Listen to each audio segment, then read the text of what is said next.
قدومية سمينا مغل جرين صادر رأي المغل جرين القدومية شنن أقول لي شنته هو مدح يا شنته هو مدح وما هو شنن أصلا دين حاجة وتهلا شن مدح حاجة لما نبغى الأقلين إنه يسمع حي الإسلام فوضى ما أقلا إن لا يرادوا هل مقالة لما نمدح وين كوضت أنت ركنا مدح وين كنا مدح وين كنا مدح واحد صح معه سيدا درادين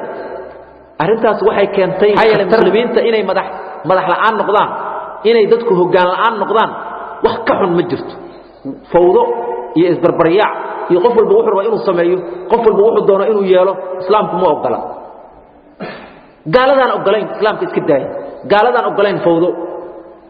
gaalada baan ogolayn fawdo oo maamul iyo waxay ku kala dambeeyaan oo nidaam ay leeyihiin marka muslim iyo gaal wax fawdo ogol ma jiro Soomaalida jecel baan u malay laakiin هل يدري حكومة الصومالية ما أقرأ فوضى waxa keenayna dhowr 20 sano fawdada dadku seeqan gaaray marka fawdo maamul baba dadka dhimay ilaa waxa la maamulo dadku waa dhibaysa ma ogola